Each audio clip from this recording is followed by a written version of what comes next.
이 그래프는 물의 상평형 그래프로 세 가지 상을 모두 그래프 하나에서 나타낸 것이고, 이것은 자연현상에서 일어나고 있는 어떤 것이라기보다는 닫혀져 있는 개 상태에서 어떤 실험실 상황에서 어떤 고체나 액체나 기체의 물의 고체, 액체, 기체 상태의 압력과 온도하고의 관계를 나타낸 상평형 그래프입니다. 지금 고체 상태에서 존재할 수 있는 어떤 압력이라든지 온도가 나올 수 있고, 그다음에 각각 액체, 기체 요 세 가지 상태가 모두 모여 있는 점을 우리가 삼중점이라고 하고요. 액체 상태는 지금 이 온도와 그다음에 이 압력 이상이 될 경우에는, 즉 218도의 압력과 374도씨 이상이 될 경우에는 더 이상 우리가 이 이상에서 기체를 만나볼 수가 없는 거죠. 자, 그런 거를 우리가 임계점이라고 얘기를 합니다. 그래서 임계점이라고 하는 것은 한계, 끝이죠. 리미트까지 온 그런 상황이 되겠죠. 자, 그리고 고체 상태라는 것은 지금 이 온도와 압력 범위 내에서 우리가 얼음을 기대해 볼 수가 있는데, 지금 1기압 우리가 자연 상태에서 1기압이라고 보통 보면, 여기 1기압 상태에서 이 정도의 온도까지, 즉 0도씨 정도까지는 우리가 고체를 얼음을 기대를 해 볼 수가 있다. 그리고 0도 이상이 될 경우 온도가 같은 압력이라 할지라도 여기서는 우리가 액체 상태의 범위 내에서 물을 볼 수가 있고, 그 이 점이 넘어가게 되면 이제 기체 상황이 되는 거죠. 그래서 여기가 지금 이제 끓는 점이 되는 거예요. 1기압 100도씨가 되니까 물의 끓는 점을 넘은 상태에서는 우리가 기체를 수증기를 볼 수가 있는 거죠.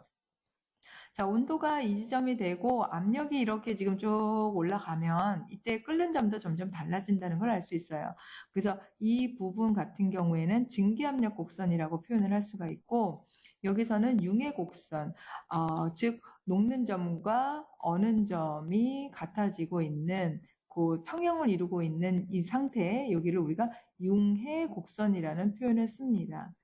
그리고 여기서는 지금 고체에서 기체로 바로 가고 있죠. 그러니까 액체 상태를 거치지 않고 고체와 기체를 바로 가고 있는 그 상태를 우리가 승화라고 하는데, 여기서는 승화 곡선이 되는 거예요. 그래서 각각 승화 곡선과 그다음에 증기압력 곡선, 융해 곡선을 우리가 그 하나의 상평형 그래프에서 볼 수가 있고요.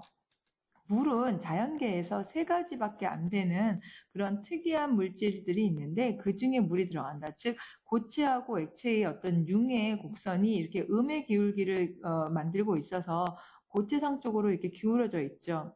그렇기 때문에 우리가 보통 얼음의 밀도가 물의 밀도보다 더 작고, 그래서 얼음이 됐을 경우에 고체가 되면서 부피가 더 커지게 되고, 그러다 보니까 물이 됐을 경우 물보다도 밀도가 더 작아지게 되고, 물보다 밀도가 작으니까 얼음인데도 불구하고 물 위에 뜰 수 있는, 물의 경우에는 4도에서 5도씩 때 가장 밀도가 큰데, 이 경우보다도 밀도가 작은 얼음이 물 위에 뜰 수 있는 그런 현상을 바로 이 그래프에서 설명을 해볼 수가 있는 거였죠. 자, 조금 더 자세히 보면 일단 실험 1의 상황은 우리가 지금 대기압 상태예요. 그 대기압에서 온도가 점점 올라가고 있을 때, 처음에 온도가 0도 이하가 되면 고체 상태, 그리고 이 융의 곡선을 지나서 온도가 점점 올라가고 있을 때는 액체 상태의 물을 볼 수가 있고, 계속 온도가 올라가다가 지금 이 부분이 끓는 점이 되겠죠. 그래서 끓는 점 이상이 됐을 경우에는 기체 상태를 볼 수 있고, 두 번째 실험에서는 지금 압력이 많이 내려왔습니다. 압력이 내려와 있는 경우에는 고체 상태에서 온도가 올라가도 액체 상태를 거치지 못하고 기체 상태로 내려온다. 지금 이미 3중점 이하의 압력이 있기 때문에 그런 거고요. 실험 3의 상황에서는 지금 3중점을 거치고 있습니다. 그래서 고체 상태에서 이 지점이 되면 고체, 액체, 기체가 모두 공존하고 있는, 평형을 이루고 있는 그 3중점을 지나게 되고, 그리고 다시 기체 상태로 바로 가게 되는 거죠. 지금 실험 4의 상황에서는 지금 액체 상태에서 쭉 가다가 온도가 높아져도 우리가 기체를 만나지 못한다는 거. 여기 지금 임계점을 이미 지났죠. 어떤 한계의 압력과 온도를 지나고 있는 상황이죠. 그래서 이 상황에서는 이 압력, 즉 이 포인트 이상의 압력에서는 우리가 기체상을 만나지 못하게 된다. 그래서 이 부분은 임계점이다. 그러니까 우리가 이 상평형을 통해서 어떤 압력과 온도 조건을 줬을 때 어떤 상태로 존재하고 있는지를 예측을 해볼 수 있다는 게 가장 큰 의의가 있습니다. 물에 대한 상평형 그림을 보면 이 그래프가 좀 가장 여러분들 신경을 써서 좀 봐야 될 부분 중에 하나예요.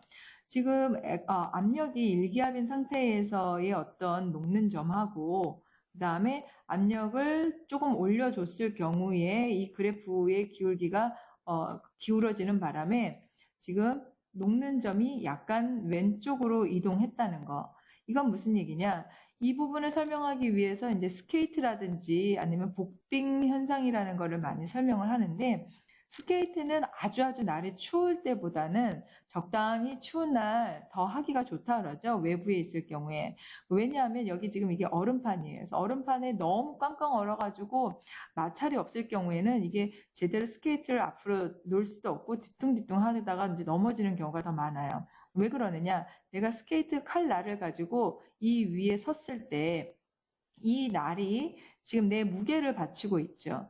그래서 무게 때문에 여기 있었던 압력보다 0도씨면은 여기가 얼어서 그냥 얼음 상태로 있을 텐데 내 몸무게가 누르고 있기 때문에 여기 지금 압력이 증가했어요. 그래프에서 보면 압력이 증가하고 있을 때 녹는 점을 비교해 봤을 때 녹는 점이 더 내려간다는 거죠. 뭐 예를 들어서 뭐 영하 10도까지 내려간다고 합시다. 영하 10도나 돼야지 얼음 상태를 만날 수 있는데 지금 압력이 이렇게 많이 증가했기 때문에 녹는 점이 내려갔어요. 그래서 여기는 지금 순간적으로 액체인 상태가 되는 거죠. 그러다가 내가 이제 스케이트를 앞으로 이제 진행을 했을 경우에 여기는 다시 내 몸무게가 없어지게 되고 내 몸무게가 이제 치워지게 되면 그때는 다시 뭐가 되느냐?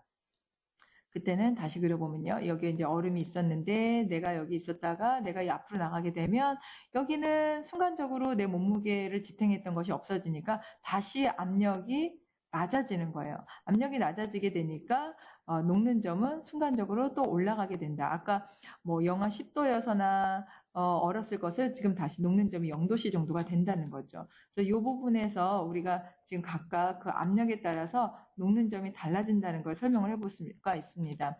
이 복빙 현상이라고 하는 것은 지금 이 내용과 똑같은 내용인데 여기 지금 커다란 얼음이 있어요. 그리고 이쪽에다 나일론 끈이나 뭐 피아노 줄 같은 거를 양쪽에다 이렇게 걸어 놓습니다. 그리고 나서 내가 있는 힘껏 잡아당기게 되면 이 양쪽에 이 얼음이 내가 주고 있는 이 압력 때문에 녹게 돼요. 왜 녹냐면 녹는 점이 내려가니까 0도에서 지금 얼음 상태를 유지할 것이 압력 때문에 얼은 점이 내려갔어요. 그래서 여기 녹게 돼요.